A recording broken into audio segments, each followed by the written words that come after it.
Okay, before the break, we were talking about all that stuff, but I also got some other homework to do, active stuff, the fun part of this class. So a couple things to look at. In this week's homework, there's a reading assignment and a quiz. Those are straightforward, go through the book. And I was reading the textbook when I wrote that quiz. So if it's not an exact copy and paste from the textbook to make the questions, it'll be really, really close to what's in the textbook. Word processing, I'll talk about that in a second. So every week we're going to have these labs where we do stuff.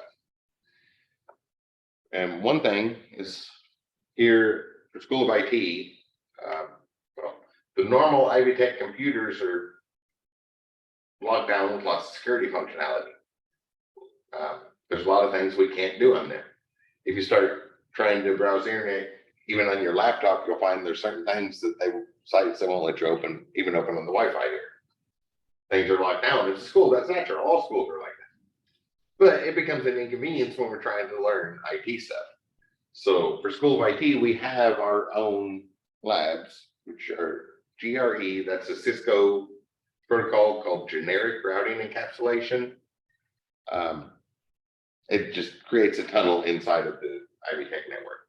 So we're completely isolated, still part of the Ivy Tech network, still using the same servers and stuff, but we're completely isolated inside of it. And that way we have more permission.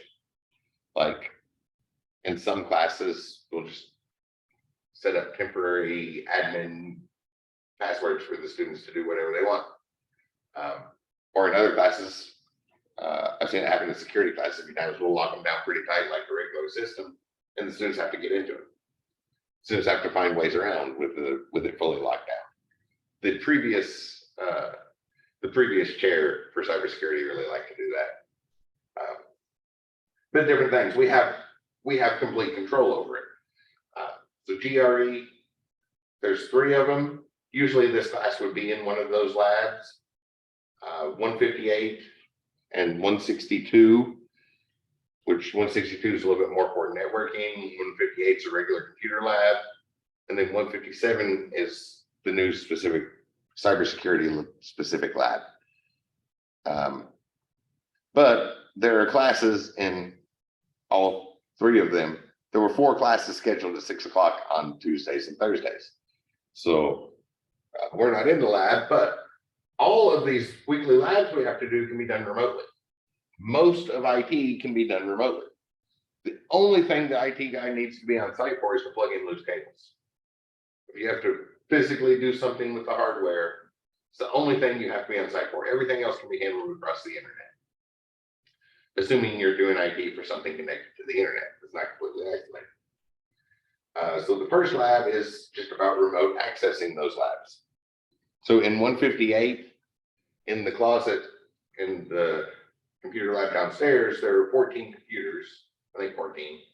There was 14 last time I looked, but I've seen them add and take computers away from that. But there's a number of computers that don't have a keyboard or mouse on them. They're just the towers sitting there running. Should be running 24 hours a day. Every once in a while they go down, usually like maybe sometimes in a power outage. They're supposed to start back up automatically, but they might not or something.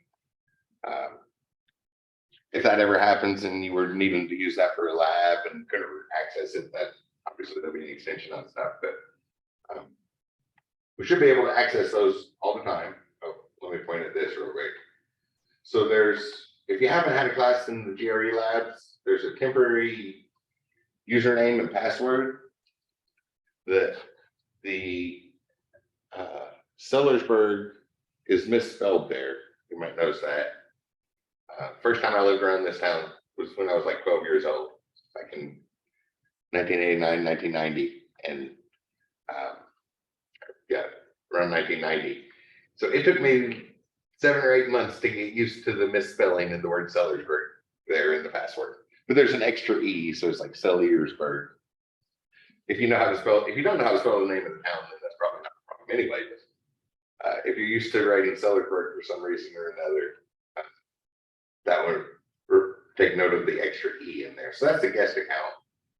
If you have set up an account in those labs for a previous one, so you say you did, I think you have as well, haven't you, Grace? Did you do that first 8 weeks? Kind of, just for a little while. Okay, it should still be there if you set an account up. I can't remember, it seemed like you always had your laptop. I can't remember if you actually set up your account. I did once. So there are 2 sets of instructions. One are the official ones that came there, and then I copied the important just for the remote access. And then the other one has the instructions for all the labs. This is the one we actually need here. But there's this link right here. So we go in there. The important thing is don't use a username or password. We need to be more secure, so use the SAML authentication. And we got here by being signed into Ivy Learn. We need to use that. So Ivy Tech uses Outlook login and Duo authentication. So really we need Duo to log us in here. So we have to use our regular Ivy Tech login to get access to it. So instead of the username or password, use the SAML. And if you haven't signed in recently, you'll see that regular green Ivy Tech sign-in screen, when you're probably used to when you go to Ivy Learn and all that. And 158 and 162 are, as far as the computers go, they're identical. When you go in there, 162 has all the networking equipment, server racks and cables running everywhere and stuff like that. But as on the computers, it's the same thing running on both of those. So just choose one of those labs.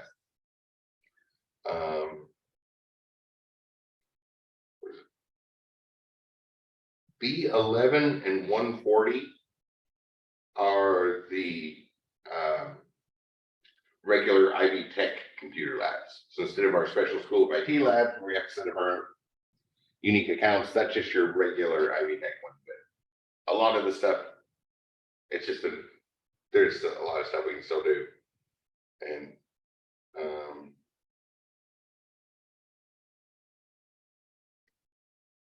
I'm not sure what those other 2 rooms are right now. I think 201B is the new printer. I'm not positive about that. Okay, looks like several of these are turned off, so I'll need to check on that. So I click on 158. 1, 2, 3. Looks like 3 machines got turned off. When you go to sign off the machine, please hit the sign off button, not the shutdown button. I know some people do that. They go to log out, and I can pull it up on screen here. And they'll just go to the power and hit shut down when they're finished. That automatically logs off, but then that shuts down the machine, which if it's just a desk for these remote machines, that's a desktop in a closet. So click on the little dot by your name and hit the sign out button instead of the shutdown button, please. But not a big deal. That's what happens here. I make it a point to look every once in a while. So like before I leave tonight, I'll go in there and hit the power button on those 3 machines, turn them back on. So you just choose one of those machines and just hit the jump button. And it should connect quickly. Beyond Trust is set up at all the Ivy Techs across the state. So if there is anybody that your home campus is listed somewhere other than Sellersburg, you will see different classes when you get on there. Remember, this is a blended class. We will have some on-campus requirements, attendance requirements. So your blended classes should be taken locally. Learn anywhere, you can go anywhere in the state. But if you are seeing the remote access to a different campus, just let me know and I will get you added to the Sellersburg list.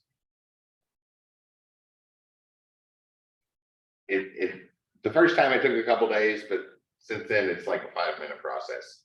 Now everybody involved knows everybody's name all the way across the state, and it gets added to the list very, very quickly. But for a blended class, everybody should be in there. So just hit other user and sign in. I'll go to that guest account. So SOIP guest and Sellersburg 2022 is the guest user password account. And first time you come in here, please set up an account. Usually it lasts for a couple years, but sometimes things happen. If about a year and a half ago, the login server crashed and everybody lost their accounts on there, but whenever it logs in, I'll show you where to set up an account, which is actually the instructions on the left. Well, that's logging in, I can come over here. So after you get in there, log in, and then you'll just do the work almost like normal. Ask some questions that you can probably answer about your own computer, but answer these about the remotely accessed one. And that's where practicing remote access comes in, because certain things will behave differently. Copy and paste, Control C, Control V. Do you think copy and paste work? Any thoughts? Because I'm accessing another computer through the browser. Or let's do this. Let's do a browser. Open a browser. Eventually.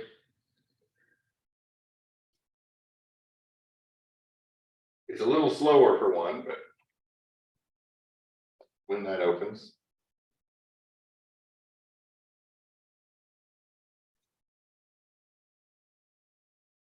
There it goes. Oh, there goes all this stuff that I was waiting on. A couple buttons while we're waiting for that to catch up. So there is a quality option. Black and white is obviously going to be the fastest transfer because there's a lot less data to be transferred. But everything's color coded, so black and white's not going to work every time, right? So you can also cut back to fewer colors. Just cut down the number of colors, and that'll transfer a little bit faster. Sizes are different, so this button here, toggle the sizes, but there's also this one here with the two side, the arrows pointing inward. That will show it at actual size instead of the full screen. Might want those. But here in the browser, everybody knows Control T opens a new tab, right? If I hit Control T, it opens a new tab on my local machine. So that keyboard shortcut doesn't pass through. So that's the thing with practicing remote access, is learning what passes through and what doesn't. Copy and paste are the same way. If you try to copy and paste, that's your local clipboard, not the clipboard on the other machine. Would you use the mouse to do copy and Yes. paste? So you would have to use the mouse to right click And then can't some remote access software actually like convert your entire keyboard? It's like, wouldn't that be different per? yeah, you can, yeah, there's different remote access. So Too many. yeah, you want to be familiar with whichever one you're using. Yeah, which one is it? TeamViewer. That's one a lot of people don't like because it entirely does that. While that's open, the only way to get back to your own computer is to go close the tab, close the application. So your keyboard is only doing stuff on that other computer. Some people really, really dislike that. But whenever you log on here the first time, you see this. Looks like he said he put it up to open the Firefox. It says SOIP Help Desk. So School of IT Help Desk. So the very first time when you go in with the guest account, open that one, and then, well, if there's a problem, you'll also use that icon to submit a ticket for the problem. It'll get fixed. But the very first time, go in here to request an account. And it seems to be going slow right now. The people in that classroom are probably all doing something online right now. Project management is in that class right now. Yeah, so the second link here to request an account, just hit that and fill out the form. Really straightforward. Use your Ivy Tech username, not your whole email address. So you don't need to add Ivy Tech for the first username part. And then we do ask that you use your C number for the password there. So one thing there is that shows up in different situations. For one, the instructor can look back up your C number if you forget it. But there are situations where that does get used. So it's not a secure password on those things. So keep that in mind.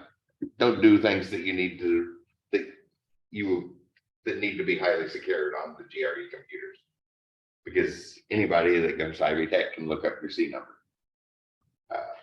Or, well, maybe other students can, but lots of people can find out what your C number is. We don't usually keep those private anyway, so it's not like social security number. Fill out the course and yeah, your Ivy Tech email. Oh, I guess he asked for the whole email now because that confuses people on whether to put Ivy Tech or not. So he must have updated that since last time I looked at it. And then use your C number for the password. And then you won't have to use the guest account on there. This has all of the software we will need for the labs this semester.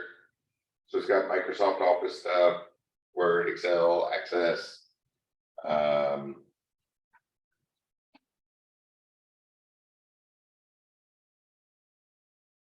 We'll get near the end. Where's the, well, that scrolls really quick. Well, that's another one. Scrolling here is way quicker on my local than on my local machine. There it is. Week 7, we'll do virtual machines. If you're already using Linux, you might want to do like a virtual Windows machine or something. Windows at home. Yeah. Or a different flavor of Linux. What do you use? I've used Mint and Fedora. Okay, so you throw in something Debian based or Fedora is Debian. Or no, it's Red Hat. yeah, Fedora's Red Hat. think I guess Mint is Debian. Yeah, because I've used .dev before. Yeah. You can do something different. There's no shortage of them. But yeah, so there's a virtual lab. We'll talk about those later. All the software we need, all of the labs can be handled on these computers. And just since you're an IT student, you're going to want to set up the account there because you will have classes in there. It just so happened that 4 classes got scheduled at the same time.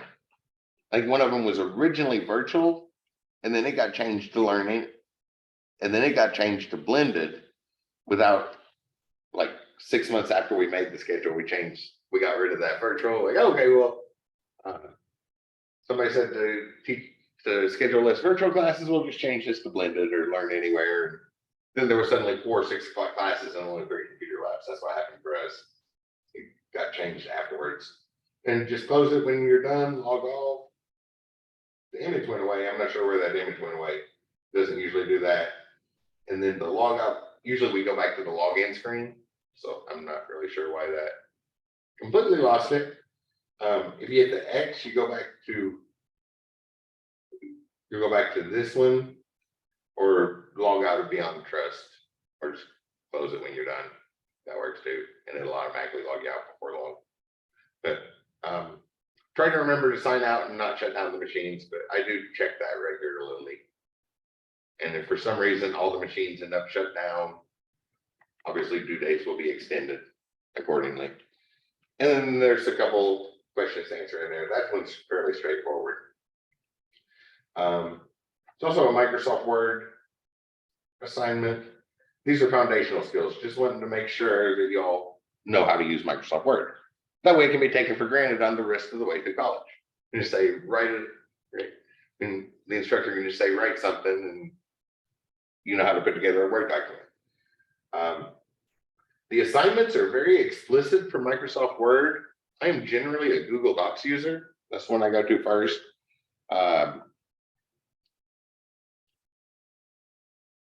So there was one question asked about that earlier. Do you have any specific questions you want to go through on those assignments? Because also, I am perfectly okay if you don't follow these instructions specifically. If you scroll down, you'll see the rubric. Those instructions I copied and pasted from somewhere else. I did not write them myself. But here's the checklist that I will be looking at when I grade it. And some things I'm going to give the benefit of the doubt on this, but you can go through there and do everything on that checklist. It doesn't have to be Microsoft Word. If you want to use Google Docs, that's fine. If you want to use Pages, I'll grade it on my Mac. If you want to use LibreOffice, I have LibreOffice running on my Chromebook right now. And I might have it on a virtual machine, but I just reset all my Linux virtual machines, so I might not have put that back on any of my Linux virtual machines yet. But I know it's definitely on my Chromebook. So I have all of the different ones, and if there's one that I don't have, whatever one you normally use, if I don't have it, I'll go ahead and install it. So use whatever document editor you're used to using.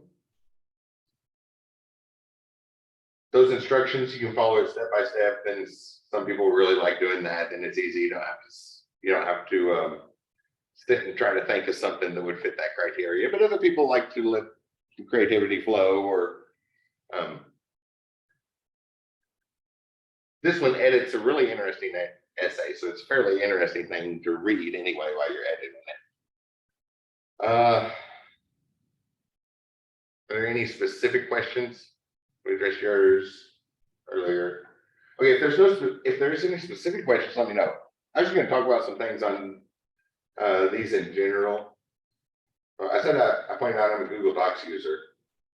You all might know this, but I always like to point this one out. Because right off the bat, people open up Google Docs and they'll notice it doesn't seem to have as many things as Microsoft Word. If they're used to using Word, they don't see as many buttons on Google Docs, and looks like it has less function. However, Google Docs actually has way more functionality than Microsoft Word. But by its very nature, it is designed to be transmitted across the internet. So we don't want to turn every single thing you can do on by default, because then that's going to slow everything down, because it has to be transferred back and forth across the internet constantly. So most of the functionality in Google Docs is turned off by default. They just turned on the basic ones, and under extensions, you have to add the rest of them yourself. So under add-ons, EasyBib, that's a useful one to have there. Oh, I already have that installed. So EasyBib's built right in. So if you need a documentation generator, you can just put EasyBib right in your Google Doc. And most of the buttons are like that. There are lots and lots and lots of these. And anybody on the software development pathway? You are, right? So it's written, these are coded in ActionScript, which is really just a custom JavaScript library. So if you know JavaScript, you can add functionality to Google Docs. Really, really easy to do. Lots of people know JavaScript too. So there's lots and lots and lots of these buttons that aren't turned on by default. So you go in and customize it what you want. A lot of people don't know that. I'm taking software development JavaScript also. And I think that's with you. What's that? I think that's with you, if I remember the name correctly. Possibly. Possibly, I don't know much. SF 200 or 255.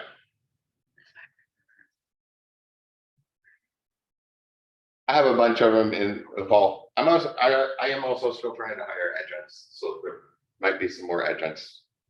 Hopefully, will be some more adjuncts in the fall.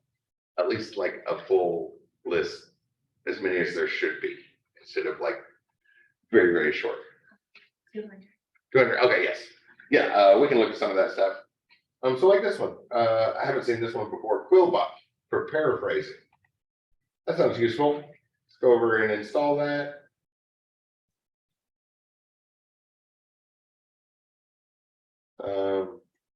You just look for one of the add-ons that looks useful. Pretty sure it's on this account. It'll do all this, allow it permissions. A lot of times the way it's phrased will sound bad when it starts talking about Google Drive and stuff. But obviously the thing that it's going to save that file to your Google Drive, so it has to have access. But the way they phrase it sounds bad. But it's just the way that I don't think it was originally written in English. It was just translated to English. It sounds bad in English. All right, so now we have Quillbot. Let's see what that's about. Close that, and under extensions, paraphrasing, and launch that. I assume I need some words in order to paraphrase them.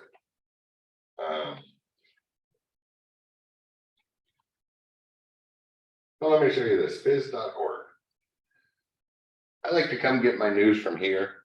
The evening news, CNN, they always, Fox News, they always look for the negative stuff. So this right here, phys.org, it's an organization out of Australia, runs 24 hours a day, 365 days a year, and they summarize the latest research findings. They try to put it in layman's terms, but that's relative. Like obviously the latest neuroscience can only be simplified so far.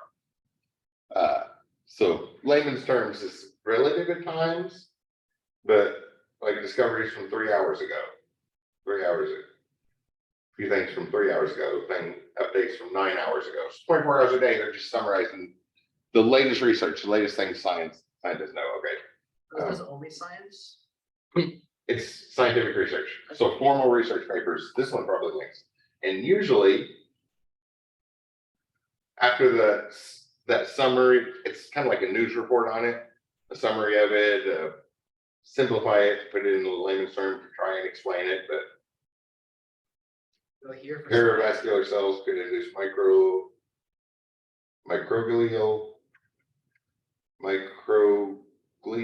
malfunction associated with Alzheimer's. Obviously, that's only going to get so simple to still be able to talk about it. the title alone is promising. But when you scroll to the bottom, it usually links right to the article. Because there's so much research that comes out every day. So that's in Nature Neuroscience. Oh, that's why there's so many things from 3 hours ago. There's a major publication came out today. So they probably spend all day. It's like news. So when they say 3 hours ago, it might, it was published 3 hours ago. But it links to all the latest research so you can read the full non-simplified version. But I don't know, maybe we want to quote something from this paper, right? You all have done that everybody's done a research essay before, right? I think that's what the paraphrasing thing is for here. So, like the source said, paste, seems very important. Writing our research essay. And well, that's plagiarism right there.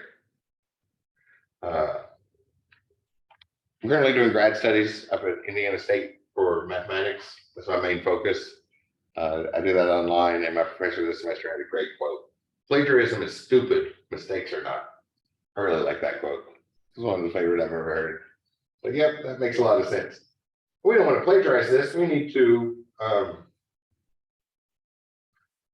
I think that's what this is for. So if I hit paraphraser, oh, I need to paste it here. I've seen people use ChatGPT to write them entire essays That's what it's for. because it's all entirely unique. Yeah, I'm going to make that an assignment for you this semester, and we'll talk about how to get the optimum usage and stuff. So I had to use that previously and it got me like 3 different results, but it got me what I wanted, so. yeah, there's ways to improve what we get out of it. Some people just take the prompt for the essay, paste it in there, and get the results. You're able to break it too. Like you're able to like have it say 2 + 2 is 5. Mhm. Because Yeah. it's learning from your conversation. Do not trust that thing. Oh no. It will cite Facebook all day long and then print out a bibliography that has nothing to do with what it came from. The problem is it's mostly accurate, but it's still just as confident on the stuff it's inaccurate about. Yes, and it will give you it will print out it knows what citation should look like. So it will give you a citation and make you think it's accurate. I use it to help write stories for D&D campaigns and character backgrounds because I just give it the bullet points I made for it, and then it writes me the rest. I'm like, oh, this is Oops, and this. Oh, there it is. Okay, hit the green button.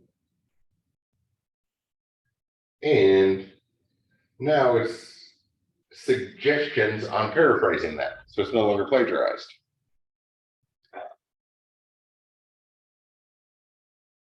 That's a really useful one.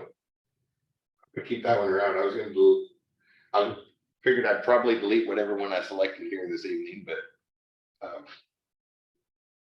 that sounds great. That seems like a useful thing. So it was just Quillbot.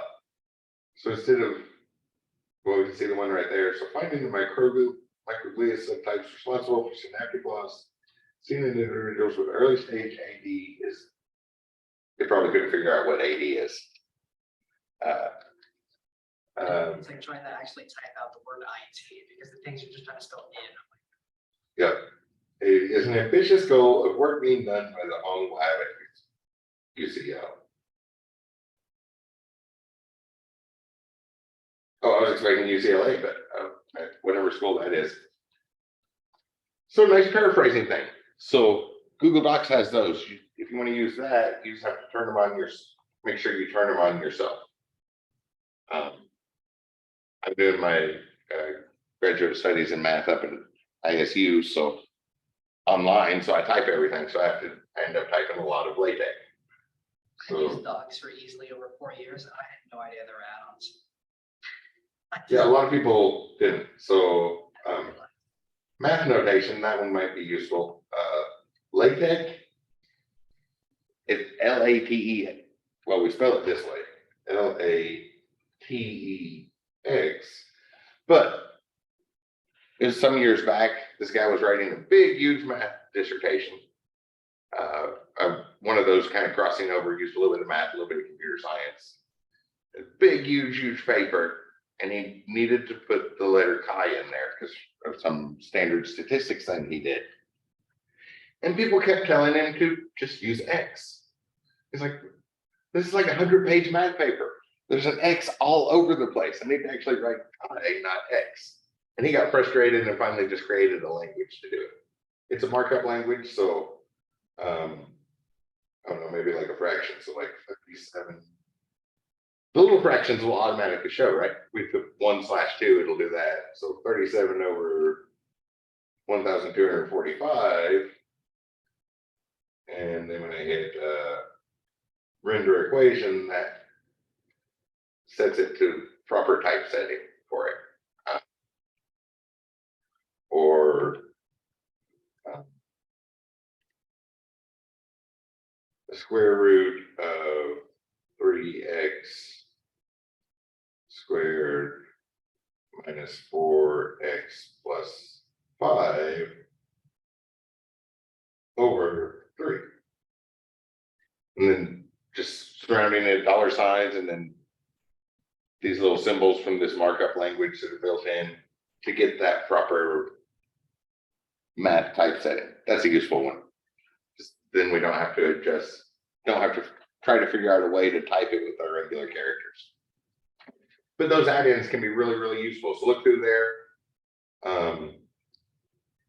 Sorted paragraphs, I don't know why that one wasn't there by default, but like a bibliography page has to be in alphabetical order, right?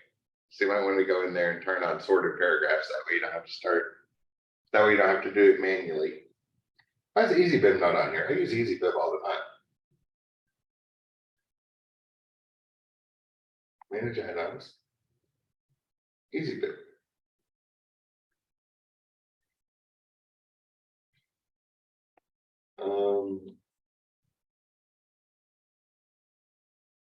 Oh, a one to rate sheet music.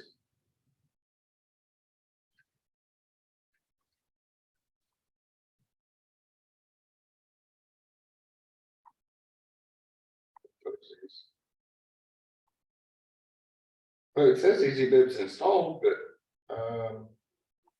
yeah, add-ons. We uninstall it and put it back in. Obviously, that's not the only citation generator, but EasyBib's kind of a big name in one, right?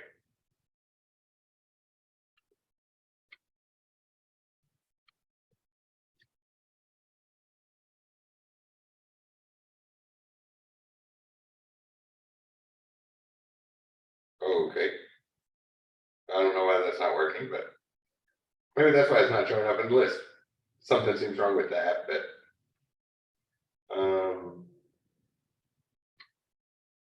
what other citation generators are there?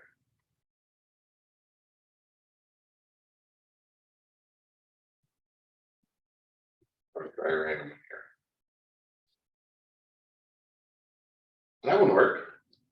I don't know what's going on with the easy bid one. That's probably the most common one. Have you all heard of that before? Or heard of the site easybid.com? It's a place that you just paste in a website and it'll generate the citation for you. So there it is. So like here, manage citations. It's like a website, and like in that example, I just cited from this. Actually, I can get this, the actual article came back.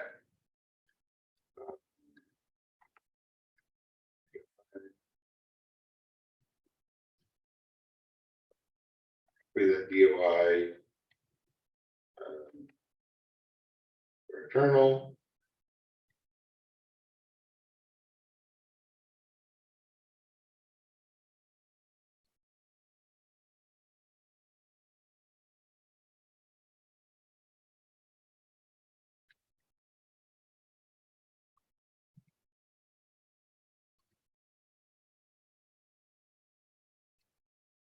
We can't seem to find it very well at all. Let me try just copying this in. Easy bib's a really good one. So it doesn't have any, there we go. So continue that, and then it just produces the whole citation to use in your paper. EasyBib actually writes the bibliography page for you and everything, but just copy that and then follow the page. Y'all have had to write research essays before, I assume, right? In high school, or if not, you will at some point. So those tools are built in. We have those editors in there and everything. Check the add-ons under Google Docs. One other thing I wanted to show about Word documents, I'll show in Word. All of them have this functionality. I'm just going to show it here in Word. So there's lots of buttons here, right? This is not all of the buttons, and we can write our own. We can make custom buttons. How quickly can I do that? I can do that really quick.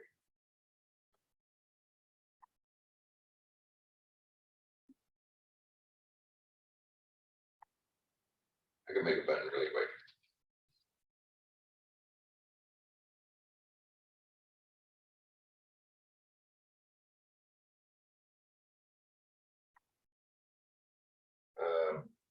Alt F11. Oops. There's 11 of it. Alt F11 opens up the window where you would write custom buttons. So let me just make a really, really quick user form. Let's throw a button on there. That box. Does that work? So click this button. I want to mention words as string. Words equals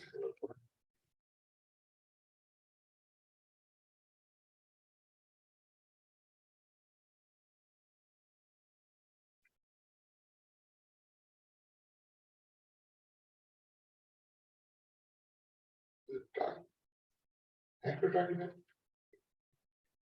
I haven't done this in a minute. Active document dot.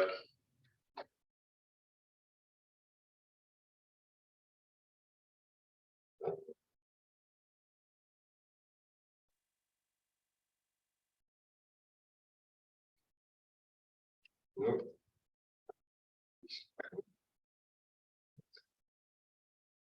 Active document dot content. Yeah. Content dot insert after words. Save that. Yes. So we get this button, and we click that, it adds it spits out those words on there. So we can make new buttons.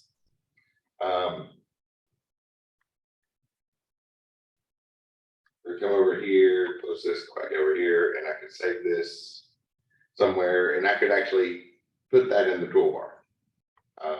you're in software development and have me in a class, I often include that because that is a good, quick side job for software developers. This hypothetical situation from earlier, that's the sort of thing that might fit that criteria, right? Custom buttons in the office software specific for our business need.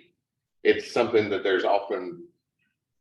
businesses often need, and it's quick and easy for software developers to do. So I will regularly show that in class.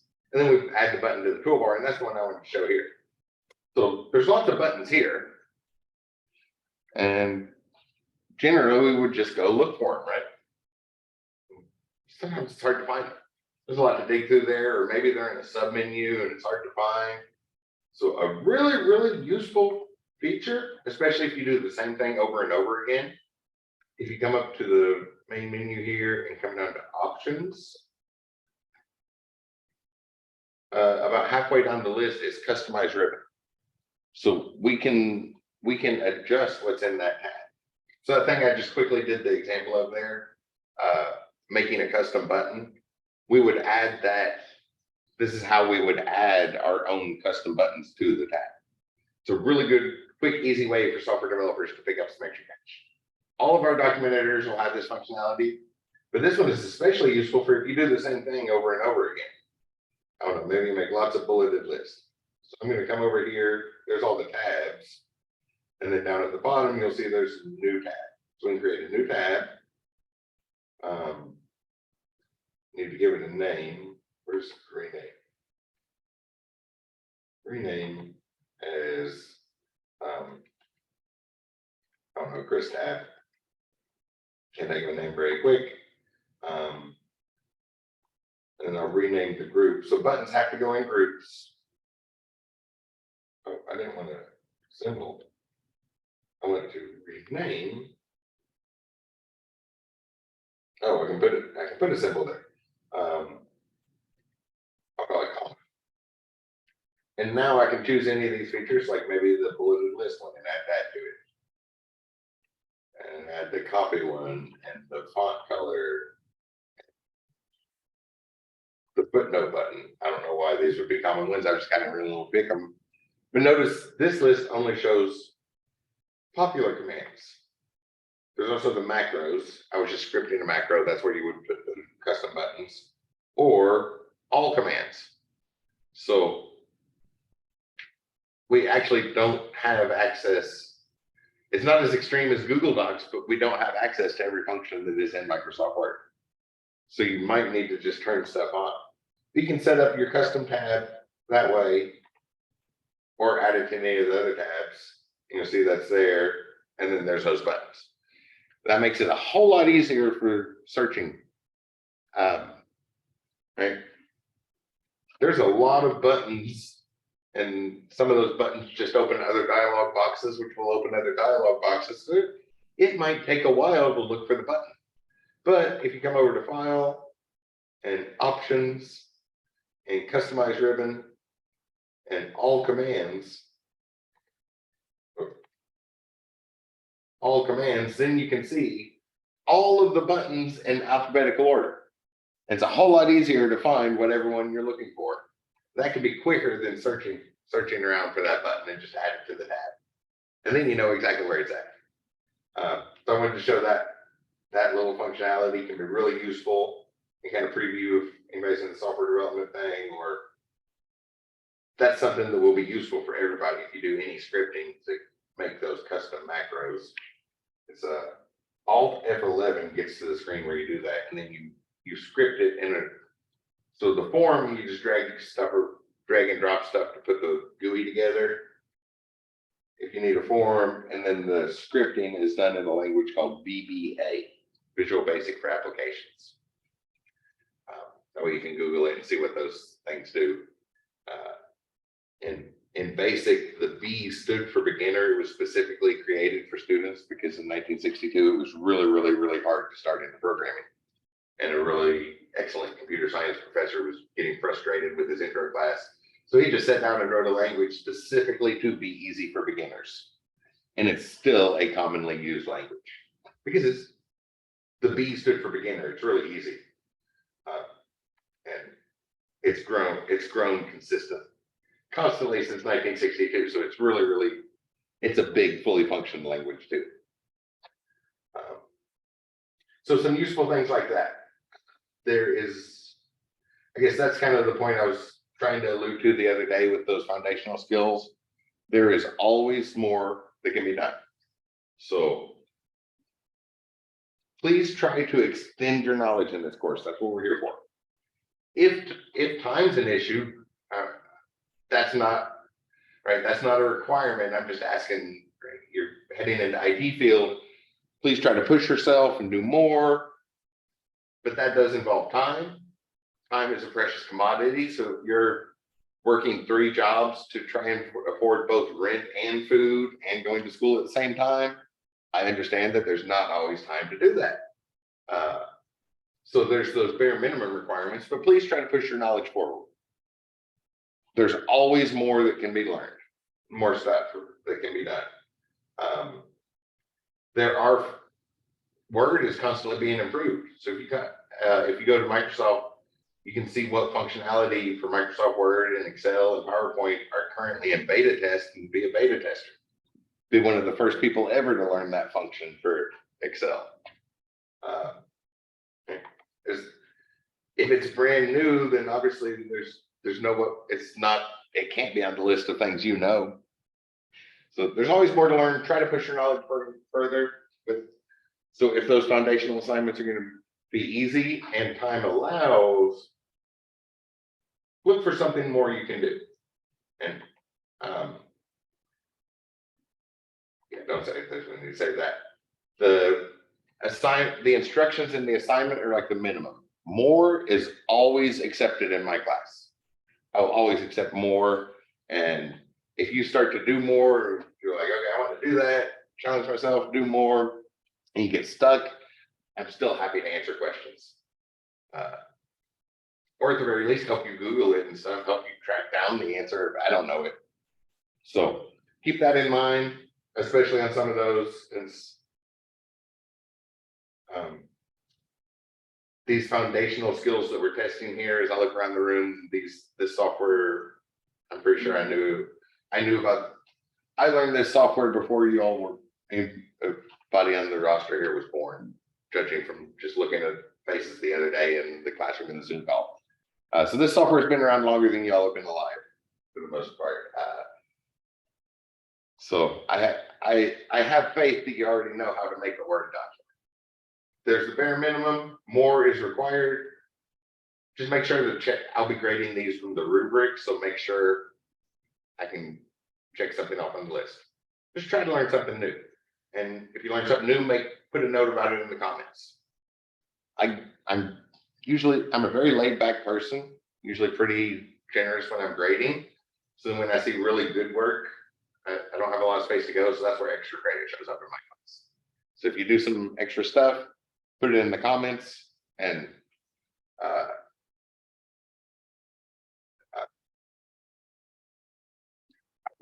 yeah, it'll be worth it. Just a few notes. That's a general view of what the stuff's going to be like. We expand module 2 here. You can see next week's basically the same thing. There's a lab where you're going through your own computer, making sure you can find all the numbers. Says your computer details, so that's like, yeah, digging through device manager and the system page, and you should have to. There are probably places where you could get it all at once. When I put it together, I was thinking of like at least 3 different places you'll have to look and find that information. But you can also do it on the GRE labs, do it remotely, practice that. And then there's some stuff about a slide deck. And also in module 2 is, there's a research paper in this class, a research paper and a presentation. So maybe start thinking about that. You'll pick a topic, but there's 30 topics on the suggested list. More are available, but look through those. And if you have another topic in mind, let me know. It might be acceptable, or I might add some specific criteria. But whenever somebody, we'll probably start next week when we get to module 2. if you like one of those, let me know and I'll come in here and highlight it as for sort of a cross off so that everybody does different topics. And it will be first come, first serve. So we'll look at the timestamps and see who requests. If multiple people request the same topic, it's going to go with the earlier timestamp. But there's 30 topics and not very many. We don't have a very big roster, so that probably won't be an issue. But that's coming up, and then you'll do the research essay, spend the whole semester on it. There's deliverables, like 4 different deliverables. And then at the end of the semester, you'll send me the research essay and the final discussion board. Well, you'll send me the research essay and the slide deck, and then the discussion board in module 8. You will share the slide deck with your classmates. Show them the presentation so that present the information to each other. And before we get there, we can do screen capture recordings. So for things like that, like sharing your presentation, whether it's PowerPoint or Google Slides or whatever one you use, a presentation goes a lot better in a video. So there is video stuff built into Ivy Learn we can immediately embed from it. That stuff's in the future now, though. So this week is those document assignment and that remote access lab. And then the stuff up here from earlier tonight. Does anybody have any questions about that? I see the heads in the classroom shaking no. I'll give it a couple seconds before